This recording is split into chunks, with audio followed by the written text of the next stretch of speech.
Welcome to Innovations and Breakthroughs with your host, Rich Goldstein, talking about the evolutionary, the revolutionary, the inspiration and the perspiration, and those aha moments that change everything.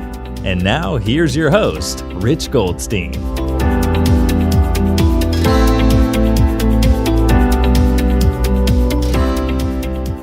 Rich Goldstein here, host of the Innovations and Breakthroughs podcast, where I feature top leaders and the path they took to create change. Past guests include Joe Polish, Roland Frazier, and Joe DeSena. This episode is brought to you by my company, Goldstein Patent Law, where we help you to protect your ideas and products.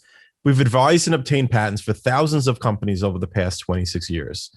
So if you're a company that has software, a product, or a design you want protected, go to goldsteinpatentlaw.com, where there are amazing free resources for learning about the patent process. And you could email my team at welcome@goldsteinpc.com to explore if it's a match to work together. You could also check out the book that I wrote for the American Bar Association that explains in plain English how patents work. It's called the ABA Consumer Guide to Obtaining a Patent. I have with me here today Kevin Nations. Kevin is an expert in marketing, sales, and scaling businesses. In fact, Kevin is the consulting industry's top expert. He's the go-to guy for helping them to sell their services simply and profitably. Kevin has served as a sales mentor to consulting businesses of all kinds, and he's consistently helped them to 5X and even 40X their businesses. And distinct from other people that are all talk, Kevin is a man of relatively few words, but the words he uses matter deeply, so listen closely. I'm very pleased to welcome here today Kevin Nations. Welcome, Kevin. Hey, Rich, it's an honor to be on with you. Thank you. Thank you so much. And so, yeah, let's just get chatting. So, kind of how it all came about. I know, like you started out in sales, and you didn't start as being the kind of the top guy in the field. You kind of started from the bottom and really worked your way up. So, I'd love to hear a bit about that journey and how you got started in especially with regard to your sales journey. Well, I likely started selling. My first memory when you asked that question was in 8th grade, selling oranges for the Future Farmers of America in a little town in Mississippi. And I just remember we were supposed to sell like a bushel or two of oranges for the season. And I just started talking to people in this little town we'd just moved to. And before long, there were like hundreds of bushels that I had sold for our little high school FFA, and I loved it. And then I went to work shortly after that, when I was probably about 15 years old, for Sears, and I sold tires and batteries, and I loved sales. But my dad thought that engineering was a better life path, and so I went into the Navy, pursued nuclear engineering. But before I left the Navy, as soon as my last submarine run pulled in, I went back into sales full time, made the decision to pursue that. At this time, I actually had a family, a son. And so it was a big commitment, went directly into commission sales in Jacksonville, Florida, and haven't looked back. I love the opportunity of introducing people to something that will help their life and or their business, and giving them an opportunity to take advantage of something they might not know about or might not know as much about. Yeah. So the first thing I noticed there in that statement is the mindset is you love what you do and you believe in what you do. Like you love introducing people to something that can make a difference for them. And that's the frame through which you view sales. Is like, some people, like usually the people that don't do well at sales, they view it through a different frame. It's like, oh, I'm convincing people, I'm manipulating people, whatever. And that's probably why they don't do well, but you're about contributing to people, and you see it as a path to contributing people. And it seems like that's your frame for sales. Absolutely. I think that a lot of people look at, if they're just getting into the sales career, into a sales career, or looking to transition careers, they're looking many times at, well, what company will pay me the most, or what product pays the most commissions? And that's one way to look at it. For me, it was always, maybe not always, but often, and now always, what is it that I enjoy the most, and what is it I would enjoy telling people about the most? And while that might not have the best income for the industry at large, that's this specific area I'm going to do the best in, because like you said, that true belief of what I have is going to be a real help for whomever the market is for that, and then just finding that market. I think that'd be true for a lot of other people too. If there's something that you believe in strongly, get into selling it, because that natural belief is just going to shine through. Yeah, no, absolutely. But and I also think though too that sometimes it's a matter of adjusting their mindset. Like there are people that like, okay, they are engaged in selling a certain type of product or service, so that's what they're doing. They're not at the point where they're looking to choose like, well, which company will I work for? So they're working at a company, they're selling, they're doing okay at sales, and I guess sometimes as though it's the way that they're even viewing what they're doing that's making the biggest difference in how successful they could be. Do you agree?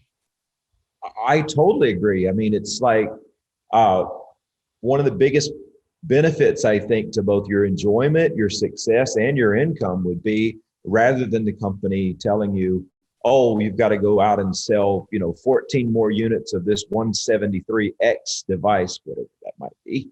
If that happens, then look and think of, well, who would be the people that if they didn't have this type of device, what would the impact to them be?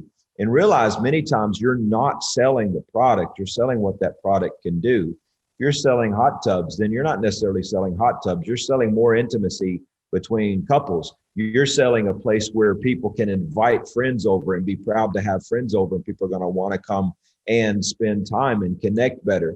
You're selling those things. If you're selling a particular computer device, you're not selling that computer, but you're selling the business that computer can start, the safety that can provide for a family. So many times we need to get out of our heads, because many companies are very, very short-sighted as to, especially the larger they get, they're short-sighted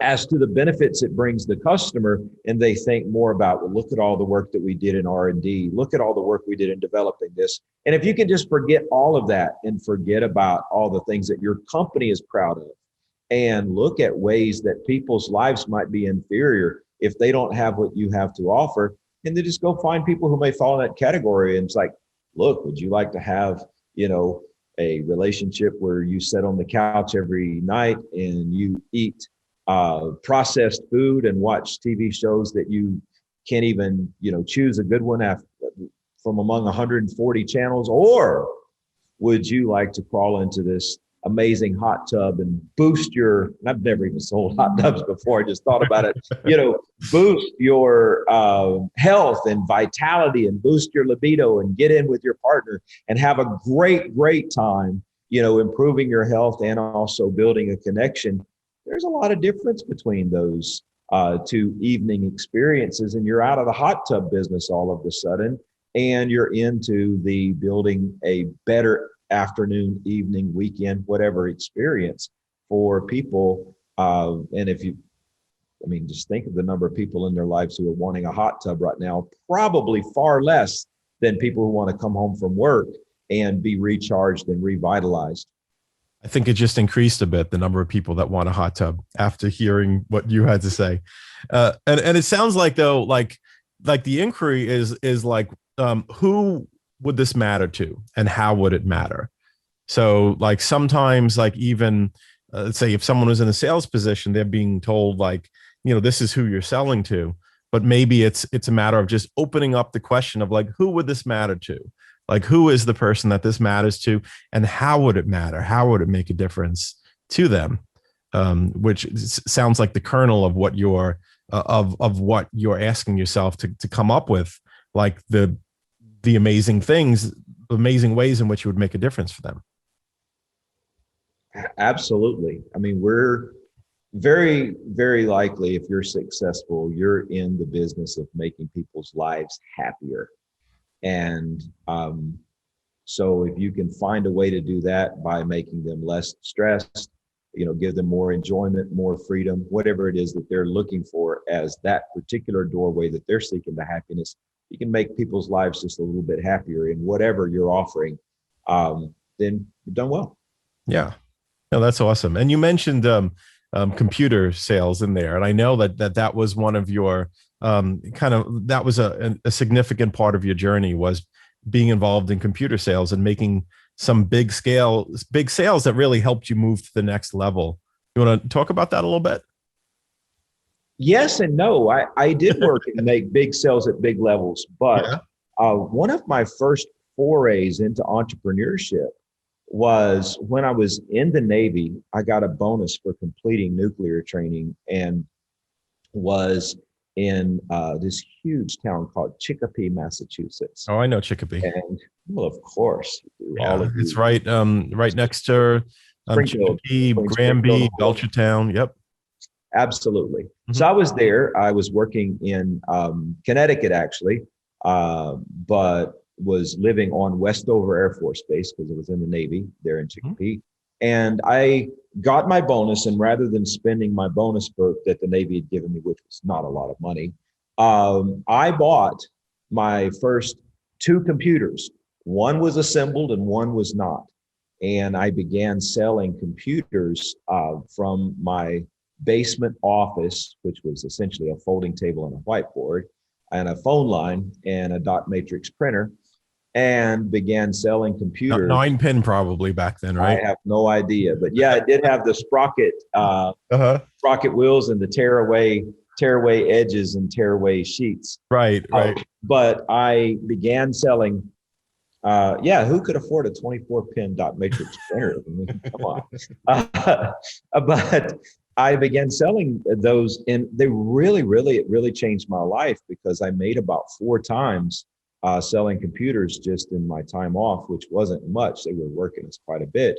Made about 4 times my Navy salary, which again also wasn't much, but it gave me a really increased way of living. So selling computers, I sold literally tens and even in the hundreds of millions of dollars worth of computer products and services later on in my career for a bigger company.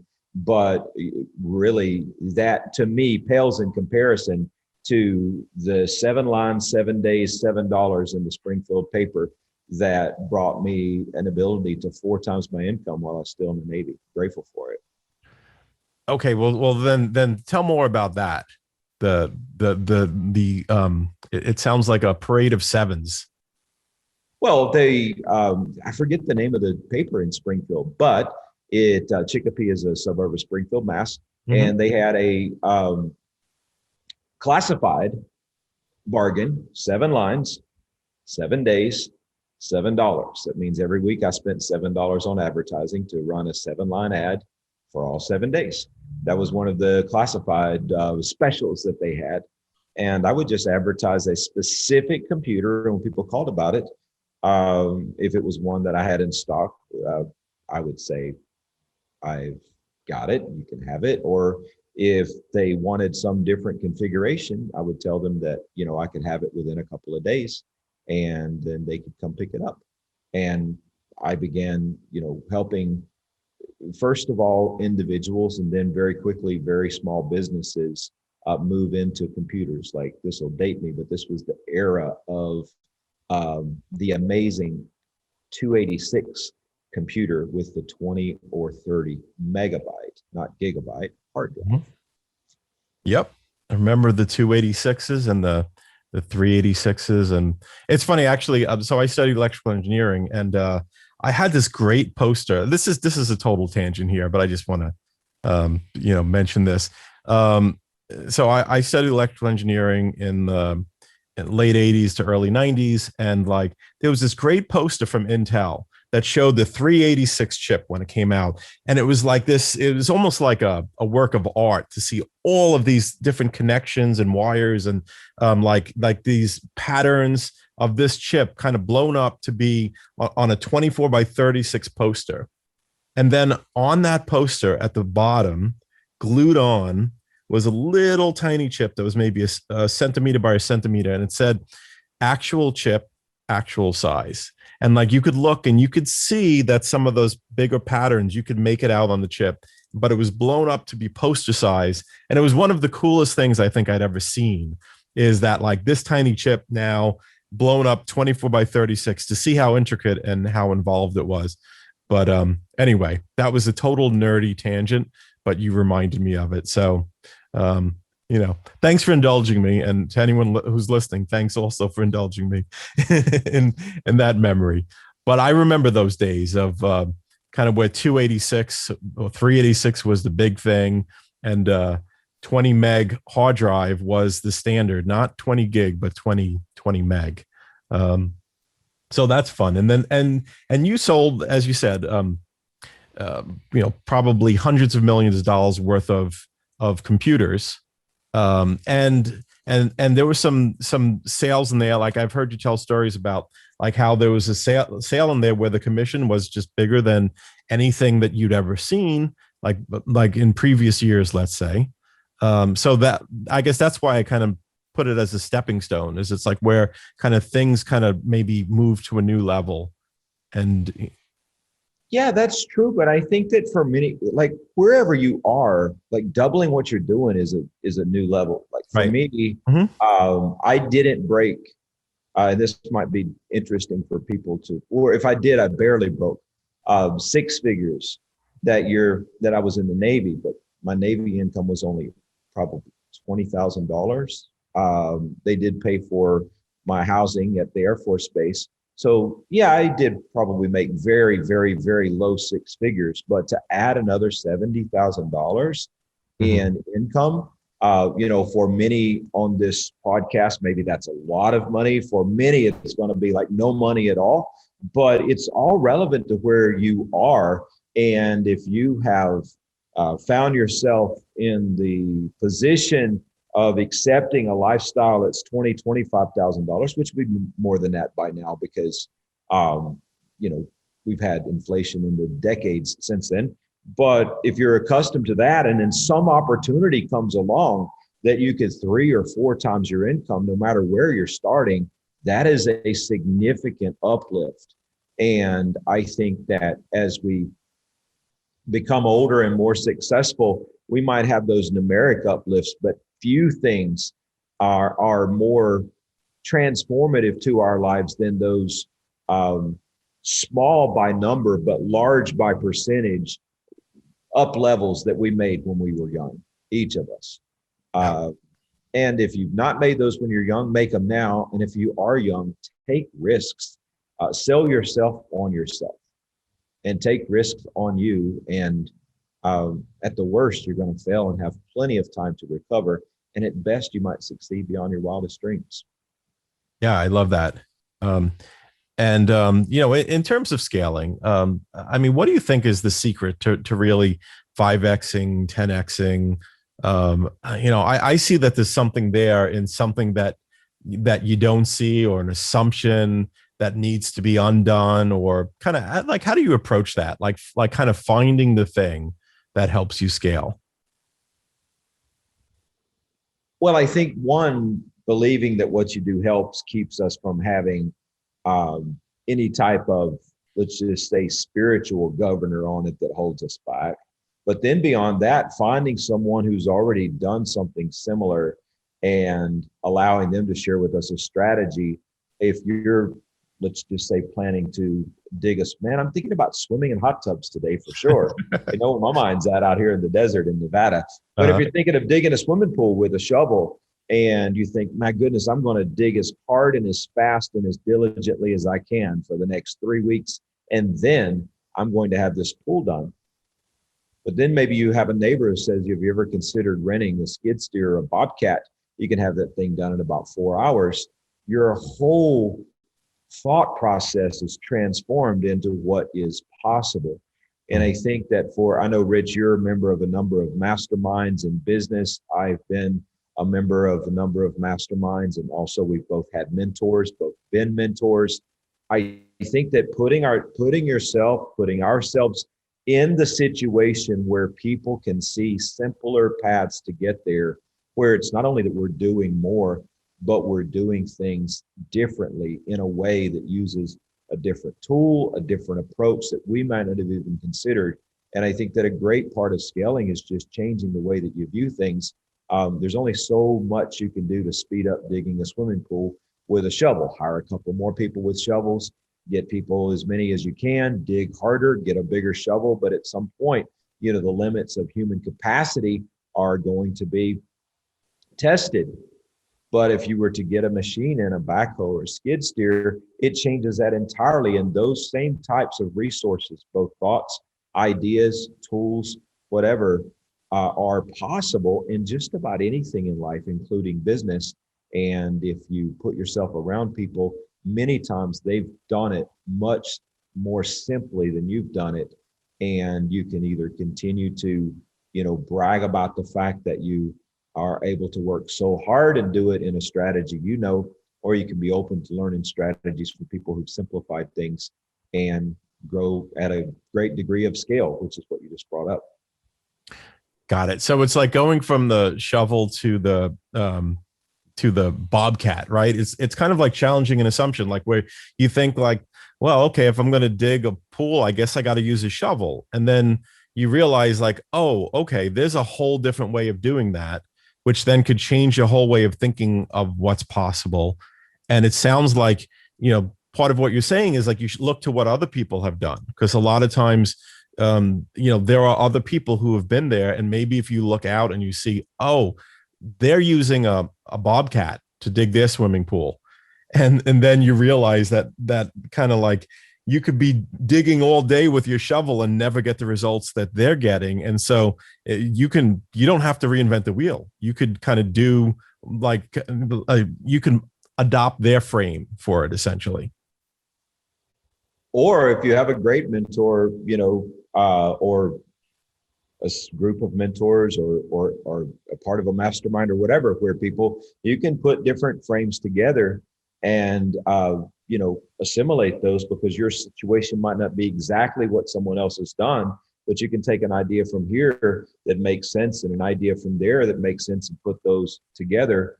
There's just so much opportunity when we don't get stuck in our ego and think that we know best or we can on our own learn best. The world is full of incredibly brilliant people. And if we don't underestimate them and overestimate ourselves, we're going to have a great opportunity to learn. I've learned so much from you, Rich, just about different ways of thinking about things and protecting ideas and other ways of doing business, and learned so much from so many people. Yeah, thank you. And I agree. Actually, one of my favorite notions of creativity is where you discover that the rules aren't the rules, like where you think that certain things are a rule, but they're actually a strategy. And so, a strategy is something that's flexible that can be substituted with a different strategy. But if you think it's a rule, if it's a strategy masquerading as a rule, essentially, and so once you realize that it's a strategy, once you realize that it's not a hard and fast rule, that you don't need to use a shovel, that you don't need to deliver products doing a certain formula that seems like everyone's doing it in that manner, then that's an opportunity to be creative. It's like kind of like you're saying, letting go of like your ego notion that you know best. When you realize that, well, maybe the thing that you're sure of, the thing that you're sure is the way that it has to be, that it might not be true. Now, all of a sudden, you're open to seeing other possibilities, right? What other people, including what other people have done better than I might have done to tackle the same problem. Yep. And so essentially, then with regard to innovation, like you could borrow from what other people have done. And you said also in terms of putting other frames together, it could be that you borrow your notion of how the product could be manufactured from this place, and then you borrow a notion of how you reach your customer and sell to the customer from somewhere else. You can kind of borrow from different places and put different frames together. I assume that's kind of what you meant with that. Absolutely. And I've heard in the Zero podcast that I have been, from the experience of the Zero podcast that I've been a guest on before this one, but I've heard you're supposed to offer one nugget of brilliance, and I'll do my best to do that. Many times people say, I can't X because Y. So let's just use this, I can't dig a pool by sundown, honey, because it's only me and a shovel.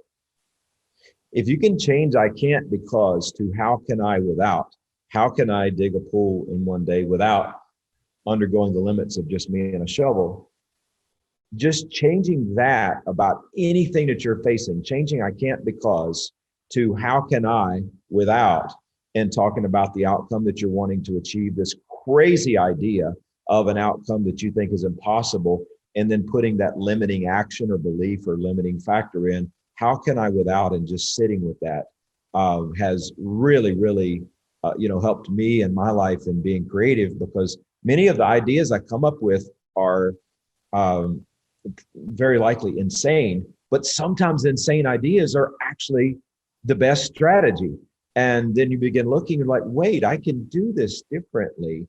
And so you find that there's a really, really, really interesting opportunity for you if you don't be stuck with, as you said, any rules whatsoever. You just write down all the possibilities of things that absolutely defy the rules. One of them maybe start to make sense to you, and you only need one idea and one strategy that works great to make your idea, your concept, your career, your life, your fitness, your income, your savings soar.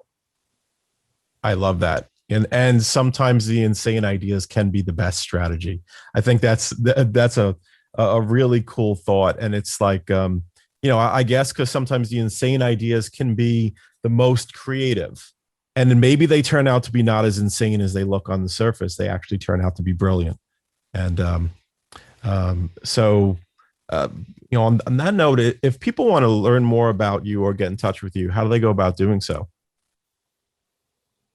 As you said when we were coming on this interview, like, and did all sorts of reviews, and there's not a lot out there about you. I'm not somebody who really enjoys being in the public eye, but I do ruminate, sometimes wisely, sometimes insanely, as we just mentioned, and sometimes just completely off the cuff on my personal Facebook profile from time to time. So I think that's facebook.com/The Real Kevin Nations. I don't have a lot of paraphernalia or propaganda out there about me. And if I did, it would likely be very flattering and close to untrue. So I'll just stick without any of it. But I do occasionally ruminate on my Facebook profile if people do want to come over there. And if not, I was just here to serve as much as I could today and to offer value to you and anybody who may follow your teachings.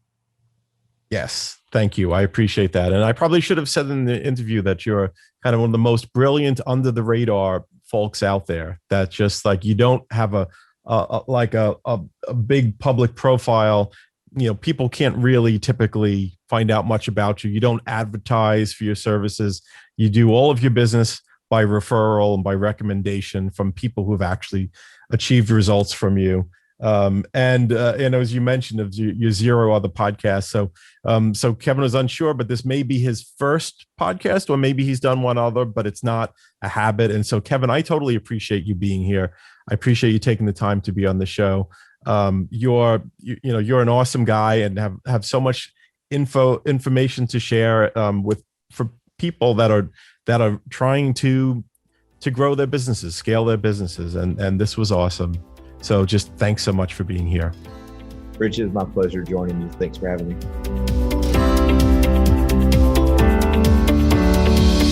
Thanks for listening to Innovations and Breakthroughs with your host, Rich Goldstein. Be sure to click subscribe, check us out on the web at innovationsandbreakthroughs.com, and we'll see you next time.